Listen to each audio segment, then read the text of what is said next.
All right, so today I started out by going to the Golden Temple, and it was very nice, but I'd imagined something larger, um, and it really only took about 10 minutes to get through, so I was slightly disappointed with it. A lot of the temples I assumed were small, and then when I actually got there, they would be bigger. A lot more grounds to cover, some gardens or something like that around it. And the Kinkakuji temple, that's that golden temple, it isn't really like that. I mean, once you get in there, there's a little area with a lake and some stairs to climb, of course. Um, and then that's really it. So I had thought that because it was about a 40-minute bus ride away from the hostel that I'm staying at, that it would take most of my day. So I really didn't plan anything else to do after that temple. Um, so needless to say, I got back probably around 1 o'clock after leaving at about, I'd say, 11 o'clock. So even with the two 40-minute bus rides, I wasn't there very long. I went through it twice. Once I took a video and kind of explained everything that was there for you guys. I'm not sure which video you're going to watch first, either this blog video or the tour of Kinkakuji. Um, Ji, by the way, just means temple in Japanese, so everything's going to be something Ji if it's a temple that I'm going to. Like Toji, that just means East Temple. Kinkakuji is almost literally Gold Temple. Um, so I got back, and this girl who's on a working holiday here from Poland, she's been here, I think, a month or so. So she's had a chance to go to a lot of the temples and sites in the area. Suggested a few different things for me. She suggested three places. One has the Nightingale Floor. It's like Nichijo Castle or something like that. Um, and the other one was another shrine or temple with a really nice garden in it. Um, and I ended up making it to both places today. She suggested one more, but I think I'll probably do that one tomorrow morning before I leave for Hiroshima. Um,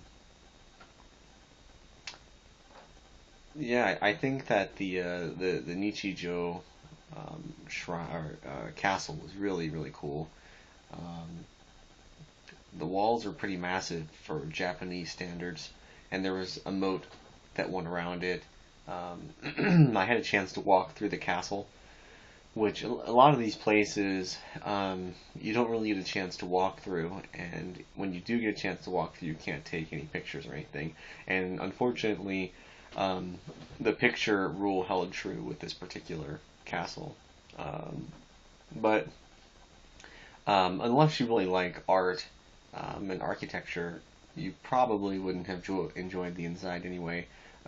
Really, what you go in for are the paintings on the walls. Um, they're a really interesting Japanese style, and um, obviously they're very old. Um, Also, just to see kind of how an old castle was made was really cool, and the floors are impossible to walk quietly on. It is really neat. When I got outside of the castle, I saw a bunch of school kids crawling under a section of flooring that extended to well, it wrapped around the castle. I think that maybe sentries or something like that would kind of walk around the perimeter of the castle, and they might use that particular walkway. Um, but in any case, underneath it, what it turns out they were looking at was the mechanism for creating that nightingale sound when you walk along the floor. And essentially, it looks like like this. It's shaped like an L almost, like a check mark. And there's one facing this way, and then one facing that way. And as you step on the floor, it rubs against the nails that are holding it in place and makes a really loud squeaking noise. Um, so that was cool to see. And then the garden area for the castle was really really beautiful, very well manicured, and as is I guess the Japanese way. So I was there for, gosh, I don't know. I was probably there an hour or two, maybe two. And from there, I took a bus, which I really hate the buses. I hate riding a bus. They're difficult to hear what station you're supposed to get off at. There's never a map in there. The trains are just 1,000 times better. The trains are difficult to pick up on at first, I think, because in the train stations in the US that I've been on, the lines are named by the ending station, so you always know which direction you're going. Um, but it seems like in Japan, they just sort of name them something, and you just have to kind of know some of the major stops along the line, because it'll have the name of the line. For instance, in Tokyo, there's one I use all the time called the Chuo line, and um, underneath that, it would have two or three stops that it happened to stop at. And I think that they're typically larger stations where you can do different transfers. But if you're not from Tokyo and you don't know where, in relation to where you are and where you want to be, those particular stations are, you've got no idea which way that train is running. But once you get it figured out, you can always look at the map inside the train to see how far away you are from your particular stop. And they're very good about announcing it over the speaker. And even though some of the local lines, the speaker is really terrible, you could still read the digital display, which scrolls in both Japanese and English, which station is coming up. And even if you miss all of that, as you're pulling into the stations, typically on some of the pillars or on a far wall, you'll see what station it is. With the buses, the intercom system was absolutely terrible. And then when the guy driving the bus would announce which stop that you were supposed to stop at, if you were lucky enough to get a guy who spoke clearly, then not a big deal. But on my most recent trip, returning from one of the I think Shinto shrines, oh my gosh, he was such a muddle mouth. I couldn't understand anything he was saying, and the bus was just so dilapidated. Um, there were no signs that I could see that indicated which stops I needed to be looking for. And the only reason I knew it was going the direction I needed was that when I asked him, hey, do you go to this particular stop? He said yes. So I knew I was on the right bus. I just had no idea when my stop was coming up, and so I got off on the wrong stop today. And it was a long walk. A long, very confused walk. If I hadn't been walking all day long, I probably would have enjoyed it. I had a little bit of an idea where I was at, and I thought I was heading in the right direction, but I really wasn't positive.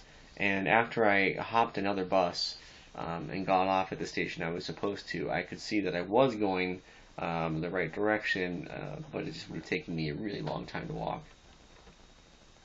So, yeah, I really hate the bus system in Japan, or at least in Kyoto. I don't know, maybe it'll be better in other places, but I much prefer the trains, or walking, because as long as I have an idea where I'm going, walking's fine too. I like to be able to see the city. Um, but that brings me to another problem. In Japan, they don't really label the streets very well. Um, yeah, I still cannot figure out how they they label the streets, because you'll come to some major intersections and it's pretty easy. Um, but then you'll be walking down the road and you'll come to what seem like fairly big intersections, and there's nothing, you know. So you have to go several blocks before you can find something on the map um, that you can identify to tell if you were walking in the right direction. Um, and again, if you're out being a tourist all day, your feet are probably hurting like mine, and you don't want to have to go several blocks to figure out if you're going the right direction. Anyway, hold on one second. I'm going to check and see what the time is on this video, because if it goes over 30 minutes, Google makes this a big pain. Alright. It's only been 11 minutes. Well, I say only, but you guys probably think it's a long time. So then I went to, after the castle, I went to another shrine, per the Polish girl's suggestion. And, oh my gosh, it was beautiful. The gardens for this place were just, I mean, just amazing. I really liked it. And I really like to take pictures. So it took me forever to get through this garden. I mean, Carrie will be able to tell you that um, going anywhere with me when I'm taking pictures can be a real big pain in the butt, because I like to stop, take pictures, and I'll take the same picture like 12 times so that I could try different settings on my camera. And then when I get back, I can see which one I really like and delete the ones that I don't.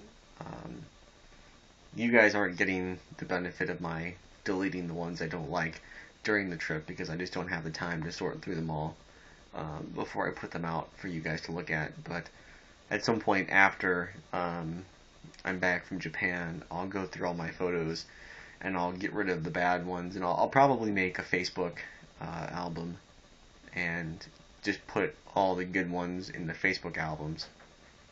That way, um, if you guys want to wait to look at the pictures, or if you just want to look at a few now and then look at the Facebook album when I put that one out, that's fine too. Um, I think it's been really difficult to find time and space to do a video blog while I've been in Kyoto. Um, this hostel is a lot more busy than the one that I was in Tokyo. I mean, people in Tokyo were pretty well out all the time. Um, so I could kind of go down to the main room, or I could find somewhere to kind of hide away and do a video like up in the room. I got really lucky right now, and I don't think there's anyone in here. If you watch my last video, you'll see that I thought that I was alone in the room while relating the story about the little hole in the wall bar, but actually one of the German guys that was staying here was sleeping, but he's pretty skinny, and the blankets are pretty big, so he was, I guess, tucked underneath them. I tried to double check this time that there was no one in here, so I think I'm alone.